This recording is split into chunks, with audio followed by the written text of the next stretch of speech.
First of all, you don't know me. We're all about that high school drama girl, all about them high school queens. We'll take you for a ride in our comic girl, cheering for the right team. Drama queens, smart girl, rough girl, fashion but you're tough girl. You could sit with us, girl. Drama queens, drama queens, drama queens, drama queens, drama queens. Hey, sports fans, we're coming to you from California, Nashville, Tennessee, and New York, somewhere upstate. We're so excited. We have a Q&A for you today. So many of you sent in questions, and we're happy to answer them for you. And I feel like we got some juicy ones. I feel like October questions are the best because everyone's in kind of a mischievous mood to begin with.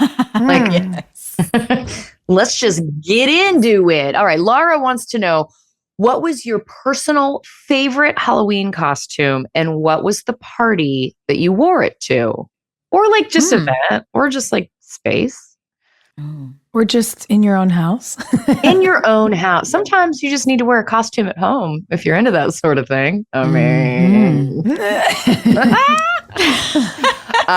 Tell us more. I don't have a cheerleader uniform at home. Okay, favorite Halloween costume. One of mine was when there's a photo of that. We talked about it on the tour, coming to your Halloween party as the cast of Giant with Paul and Lee. That was really fun. Like I love a joint costume where you're not alone. You really need other people to complete the whole picture. Yeah. Right. I mean, the standalone kind of thing is like, oh, I get it. She's Liz Taylor. Like, that makes sense. Okay. But then when everyone else joins in, was Tyler involved in that one too? Oh, that's right. So Tyler was James Dean. Paul came in as Rock Hudson, and Lee came in as the cow. Like a cow. I love that about Lee. I love that. Yeah, I mean, I love Halloween. You guys know this is like my Super Bowl.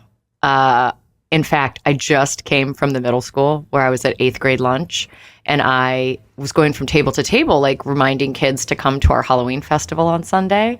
And this kid that has typically like been very rough on me, as I was like, you guys come, me and all the other mothers, you know, the witches in town are putting on this haunted house. And some kid made a derogatory remark about witches. And this little boy goes, be respectful. And I was like, witches is how I get through to this 13-year-old. So yeah, Halloween's my jam. I would say the most meaningful Halloween I've had was when Gus was going through his Hamilton phase and like really, really, really needed me to dress up with him. And he wanted to be George Washington, which meant I had to be Alexander Hamilton. So like wearing the wig and like the tight white pants and the frills and stuff through town was an experience. And it was when the show first came out. So it wasn't the hit it is today. Like no one knew what we were doing. It was sweet. I love that. I mean, well, Joy, you were talking about that one year at Hills, which made me think, I think that was the same year that I love a good costume that I can just recycle because it's like, why not? If it's great, I'm gonna wear it again. Nobody's gonna remember. Yeah. And I had like gone through one of my storage bins and found an old Red Riding Hood costume that I had, and I had made the cape. So it was like this huge like hood that came down over the shoulders, and it was red satin on one side and black velvet on the other. And it went like down to the floor. I just loved it. I'd made it years before for a Halloween party in LA. And then I was like, oh, I just have this. I'm going to wear this again. And I loved it. It all happens at your house, Hill. And my brother fell in love with you that year. My little brother was in college and like came to visit from college and got probably way too drunk. And Sophia was the one that held his Viking hair while he threw up because he was wearing a wig. He was so sweet. I was like, oh, honey, let's hold your hair back. Everything's going to be okay. Just try to puke in a bush, not in the house. Yeah. What are we dressing up for this year? What are we doing this year? What should we do this year? I mean, I'm going as a witch because... Well, I was going to say, should we just dress up as the cast of Hocus Pocus? Hello? That's a no-brainer. For my son's school, their mascot is the Hawks, and we're doing Hawk Manor. And so I got this big feather, like collar, just to be very extra. I did that for Maria, a couple of years ago, she wanted to be young Maleficent. So I built those wings. Yeah. Went and got a whole strip of all these feathers, and I like built a wireframe set of wings and did the whole, all the feathers and everything. It was a really cool costume. It's fun when you get to work with, when you get to make your own stuff. I don't know. What am I going to do this year? What are we going to do? I think we're probably going to go as the Gilmore Girls because she's into it right now. Oh, that's sweet. Yeah. I love a nostalgia costume. Also, I got to be honest with you guys. I don't even know what day Halloween is this year. It's a Tuesday, which is weird. That always bums me out a little bit. Me too. I prefer a weekend Halloween. Yeah. Yeah, Halloween should be one of those holidays that travels. Like it's always just on the Friday or the Saturday of the week, you know? Like Thanksgiving is always on the Thursday. Yeah. Yeah. Like, shouldn't it just be the last Saturday of October? Yeah, just a traveling holiday. What I wouldn't give.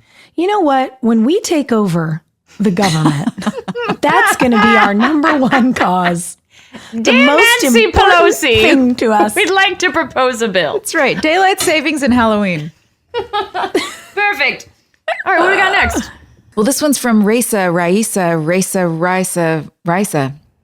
We don't know how to say your name, Raisa, but it's super cool the way it's spelled. It's very beautiful to look at. Yeah, I love it. I wish I was more well educated on how to say your name. But you asked us, what do you take pictures of the most? What do you take pictures of the most? You guys, my best friend just trolled me so hard yesterday for this. So we're up in Big Sur and we were going down the highway and it's like magic hour. You know, the ocean looks moody. There's pink clouds out and these huge green fields that stretch toward the ocean. And this field that we'd driven by earlier in the day was full of cows, like beautiful brown cows in the sunset. And I was like, oh my God. And so I'm like, we have to pull over. And I roll the window down and I'm taking pictures of these cows. And she goes, what are you going to do? Frame a picture of those cows and put it up in your house? Yeah. I was like, maybe I might. Look how beautiful they are. She was like, you're never going to look back at that photo. And I realized I take photos of landscapes everywhere and I never look at them again. Oh. You're a photo hoarder, the same way that you're a hoarder. I have to have it. If I just have it in my collection. If I just have it, I could look at it someday, maybe. Options are Oh important. my God. I have to look at my phone to see what I have the most pictures of. I feel like it's screen grabs of information that I'm too lazy to relay. Yes. I have a lot of those too. I mean, Maria, but she's also at an age now where she doesn't want me to take her picture anymore. You know, she like throws her hands up and doesn't want to. What do I have photos of? The last thing I got a picture of is George's nose crinkle. Like George has, when she scrunches her nose up, the lines that are created in her flesh are just a shape that I find really pleasing. And so I've made her take this whole series of nose crinkle pictures because I'm convinced I'm going to get it like tattooed like geometry on my arm somewhere. Awesome. Is it, or is it a little bit obsessive? Just like No, crinkle, I love crinkle it. your nose for Memmy. Crinkle your nose. Yeah, make those black and white and do a sequence, like a photo booth sequence with a bunch of them. Be so cute. It also feels important to grab because, like, your nose and your ears are the two things that never stop growing in your life. So it's not going to look the same when she's 20. Well, and it's how I can tell she's genuinely happy because she's an actor. Like she can fake a laugh or a smile, but when she gets into nose crinkle zone, like it's real. I love it. That's so sweet. I have mostly pictures of Maria and then photos of. I really do like taking photos of my friends in position, like in a spot when I feel like they would want that photo. If I see something that I'm like, oh, this person would want to have this memory or this photo, I like to jump in and take that. That's so nice. That's like the best gift that you can give people. I think it's just because as a single mom, there's so many moments that nobody ever took photos of. They're just in my mind because it's just her and I have some selfies of us. But whenever somebody would jump in and be like, let me take a picture of the two of you or just grab a photo and send it to me, it always meant so much. So I think realizing that made me go, oh, I want to do that for other people too. Yeah. That's one of my favorite things to do out in the world. Like when I see a group of people or a family or whoever, you know, there's a whole group of people standing in front of a house or like a restaurant and one person's taking the picture. I'm always like, no, you go get in it. I'll take it. Yeah. I love to take pictures for people so they can all be in the photo together. See, I try to do that and I always get rejected. I have a thief face, I think. Because Jeffrey laughs so hard. Like, we'll be at the beach and you'll see people doing that. And I'm like, do you want me to get this picture of all of you? And they're just like, no, move along. No. When you get rejected because you're trying to help, They think you're like I'm the gonna steal woman. that phone. Yeah, they think you're the woman like selling roses who's going to grab the phone and run. Or they think you're just going to take a photo with like all the feet cut off or something, or like too much space on the top. I look like I won't do it right. But you will. You're a good photo taker. I don't know, guys.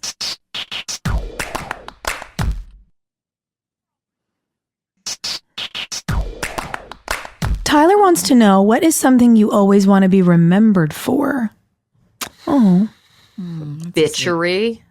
When I think about all the things that people do know me for, it's usually either picking a fight or ending a fight or saying what I think. And so I don't know that I have any options here. I think it is just bitchery, which I'm good with.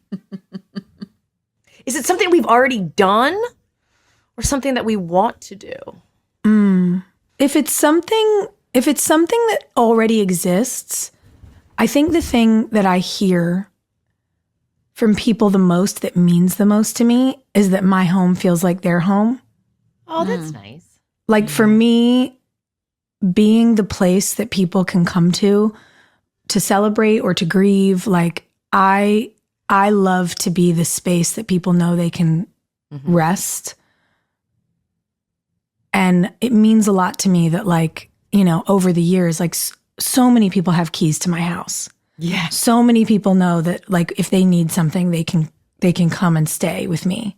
That's awesome. And I love that feeling. And I never want that to change. Like, that's been a deal breaker for me in relationships. Like, oh yeah, in the past, if people don't like it, I'm like, well, this far predates you, so you have to go. I thought that was a really astute question. Like, what will it be in the future? What is something we're going to do that we haven't done yet? Who are we growing into? Like, I love the idea that there are outcomes we can't even imagine yet, because life is going to be bigger than what we've previously outcomes thought. we can't even imagine yet. God, that's fun. I've been thinking a lot about that lately, about the word always in this sentence is funny to me, because I think one of the reasons I like to surround myself with antiques and vintage things is the reminder of mortality, and the idea that always, I mean, you might do something that people will remember in 50 years, maybe 100, if the earth is around that long. So, you know, I think the quote, the Mother Teresa quote, if you want to change the world, start, love your family, I think is the quote. Oh yeah, it's like love your go family. home and love your family well. And I feel like that's something that, rather than looking out and going, what is something I want the world to remember me for? Like, okay, even if they do, it's only going to be for another 50 years. Like, what difference does that make? Like, what can I be remembered for in the people in my life, in the community that I have, and people who know me? I mean, kindness is the first word that comes to mind. I'm not perfect at it by any means, but it is something that is important to me that I would love for that to be something that people say about me when I go.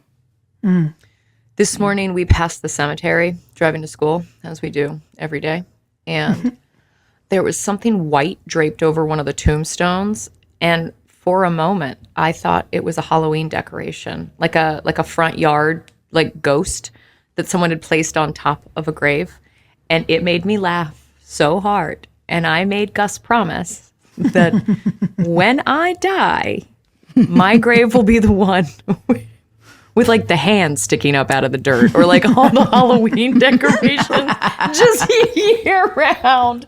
So, yeah, kindness seems fun. Remind us for your sense of humor. Yeah. Like, can my kids just be the creeps, please? That's fun, too. It's a different kind of kindness. Good. It's like, we're just going to pass out the laughs. That's it. Vita wants to know, what is a show you would like to start a rewatch podcast about and that you would follow along with watching an episode week to week? Oof. Like start listening to a rewatch podcast? Yeah, like if there was a show that had a rewatch podcast. What would I listen to?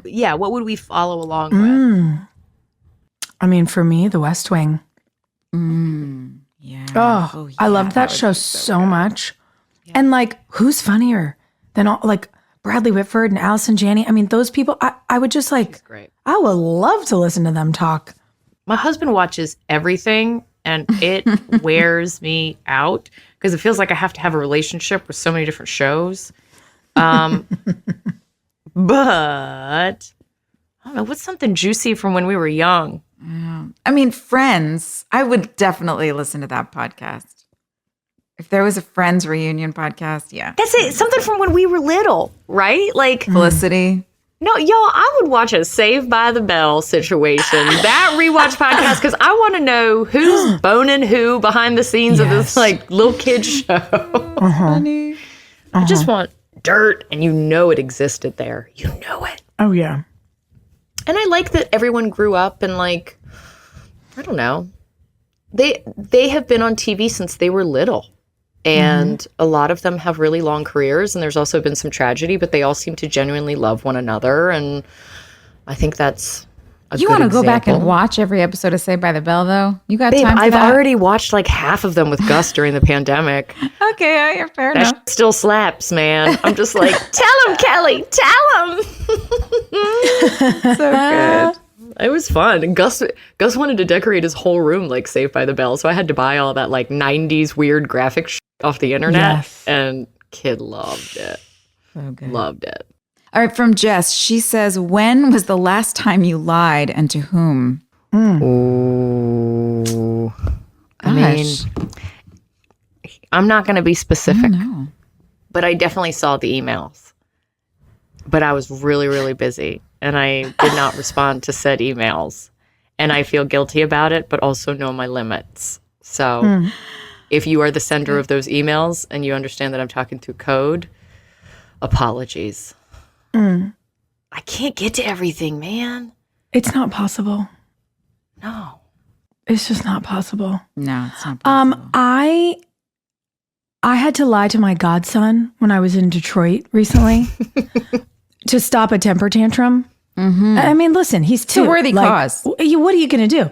And he wanted to go see the fire trucks so bad. And I had to be like, oh, but on Tuesdays, the fire station's closed. Yeah. Because everyone needs a day off. And, you know, the rest of us get the weekends off. And that's why there's more fires on the weekends. So the firefighters have to take a weekday off so they can nap. And he was like, okay. Dude, you're just his describing mother- restaurants. Oh my God. I was like, Nia was like looking at me, just watching me, trying not to laugh. But he was so enthralled by my story. And I was like, and that's why we can't go see the fire trucks today. And you have to get in the car with your mommy and your godmommy, and we have to go. And he was like, okay. And it worked. Acceptable answer. So like, listen, you got to negotiate with toddlers differently. And I do not feel bad about it. No, they ascribe to a magical thinking. And so you Yes. need to do the same thing. Yeah. Is it a lie, or am I actually just telling him a story? Yeah. Yeah, just meeting him on his level. Yeah. I hate lying. It just is so, I really, really hate it. And Yeah.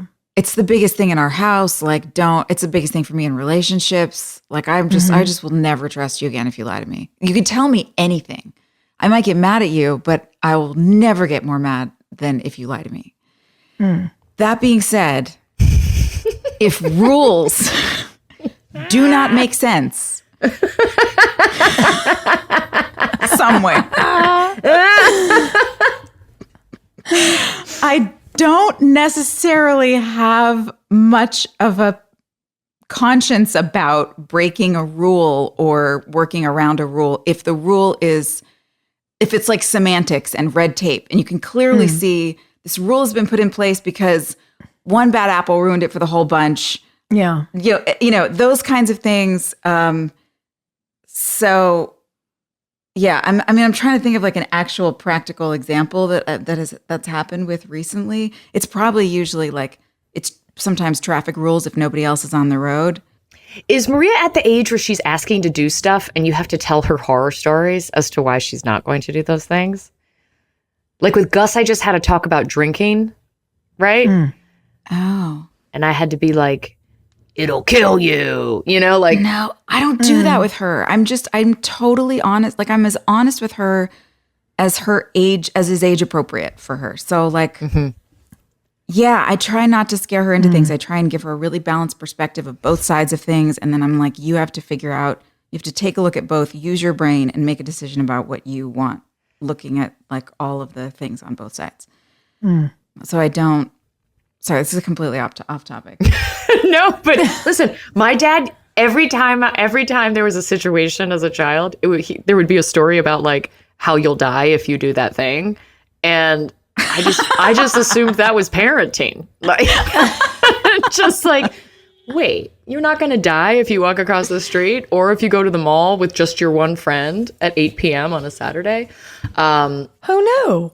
Yeah, those are the kinds of lies that I grew up with. Yeah. We called them urban legends.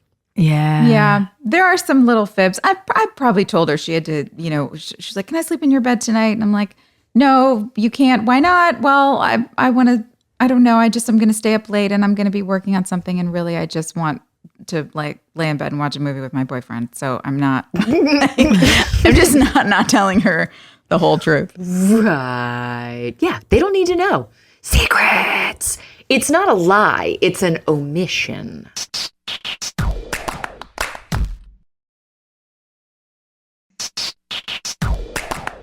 Ooh, let's do this one. We got to do the one from Brianna. It's our Halloween episode. Yes. Ooh. Okay, Brianna wants to know, have you had any interesting paranormal experiences? If so, what happened? Yeah, I wrote a whole motherfucking book about this. Come on now. You should close us out, Hilarie, because I'm sure you've got the craziest ghost stories. Well, so Sophia, do you have any? yeah. Wilmington, y'all, for our friends who are listening, Wilmington is so haunted. Yeah. Like, as a place. Yeah. You know, a landmark haunted city. I moved twice because of scary shit that happened in the places I was living in Wilmington. Because of the scary stuff that happened. I mean, I hung out for a bit because moving is hard and like breaking a lease is expensive. Ghosts, please be nice to me. But I like, want to move again. you guys, things were not okay there. They were not okay there. And some of the things happened to me alone, but my last like truly insane paranormal experience, thank God, happened to me with another person in the room. And like So you knew neither of us crazy. has ever gotten over it. What can you tell us what it was? Yeah, I mean, okay, so I mean, you all know back in the early days of our show, all of us were partnered. And then That's the scariest part of the story. yeah, the scariest part of the story. And then I, very publicly was not. And then the first date I went on was with a very sweet boy named Austin Nichols when I was 23. And then, we dated off and on for years. And long story longer, when he was like, I'm not going to let you tell me we can't date because the long distance is too hard. And he came to work with us. Yeah. Bold, gorgeous, romantic gesture. We laugh about it all the time. We're still good friends.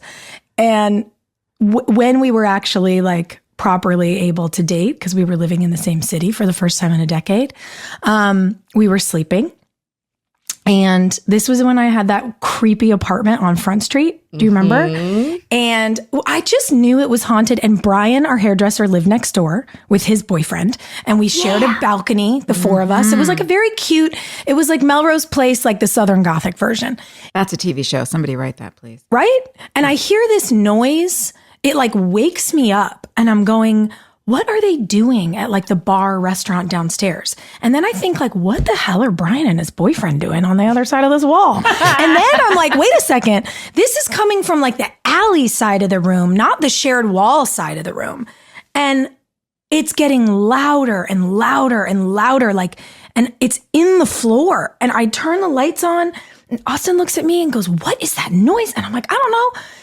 And we both start to like, make our way over to it. And I'm thinking, okay, this is like a 200-year-old building.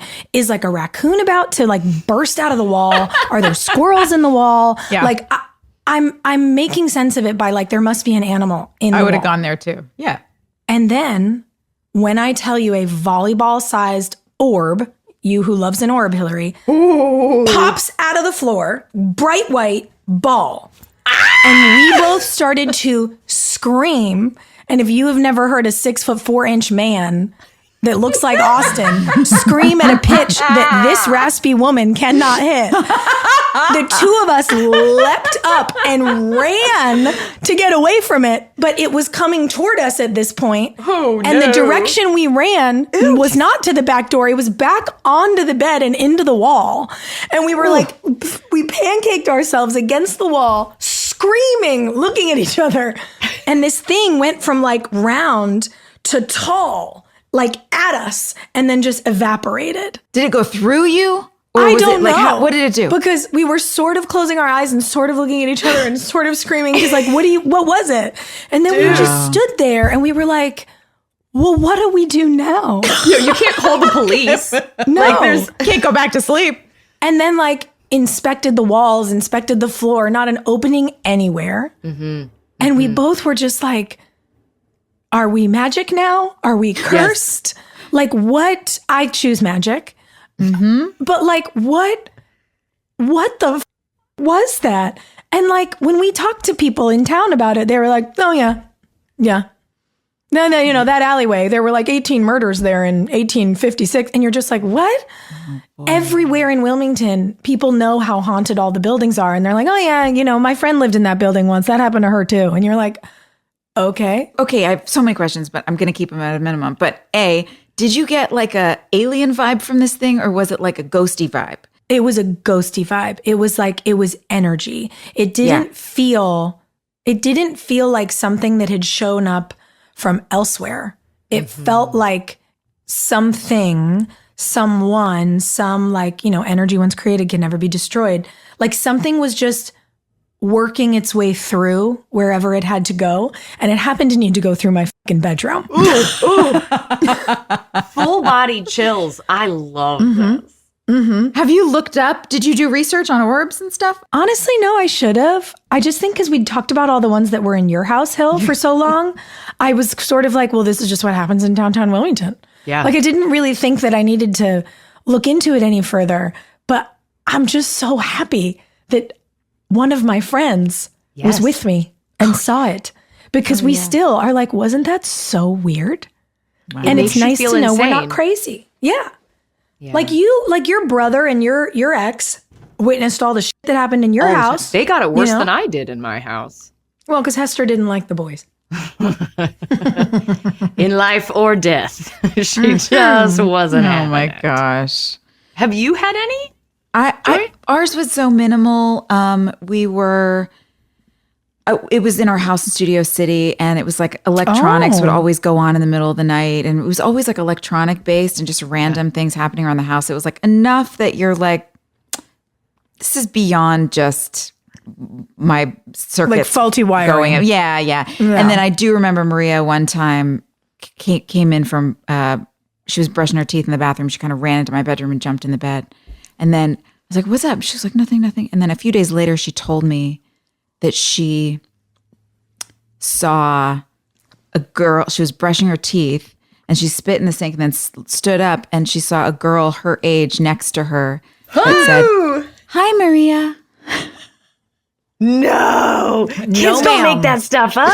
And she doesn't, because she doesn't lie, because she knows what a big deal it is. And she's not like it's not characteristic of her to make up stories like that. So it was really and it took her days to talk about it. She was like, I don't want to, it was weird. I don't know. I don't want to talk about it. Ooh. Yeah. That's a weird deal. That's why I sold my house in Wilmington, because I remember bringing Gus there when he was like 18 months old and him just looking up at the top of the stairs. And I have so many stories about like stair action in that house that I knew my child was being called and was like, no, this is where this ends. Someone told me that my old house is on the market again. They sent me like a Zillow listing. No way. I'm not going to buy it. But my understanding is that the current owner is very uncomfortable in the house and doesn't use the master bedroom or anything like that. Yeah. So anyway, my house, what I found out when I was doing research for the book is I had been told there was a murder of a tenant that lived in my house. Like Hester used to rent out bedrooms when she got older. And this man never used the kitchen, never used the bathroom in the 8 years, I think, that he lived there. And he had come on like a Mormon mission to Wilmington and then fell out with the church and no one could understand why. And then one day he just went missing. And so what I didn't know when I lived in the house is that Hester had an exorcism of the house when she lived there in the 80s, right? And it didn't work. And so it was the back bedroom where my brother lived. And literally the day he moved out, I woke up in the middle of the night and saw this man standing in my bedroom doorway. And it was clear as day. He was like an iridescent green color. And it was very unsettling. And yeah, the more I learn about it, the more unsettling it is. But that's for another book, friends. So for another book. You know, creepy things abound. Thank you so much for joining us on this Halloween edition. Hi. Hey, thanks for listening. Don't forget to leave us a review. You can also follow us on Instagram at Drama Queens OTH. Or email us at dramaqueens@iHeartRadio.com. See you next time.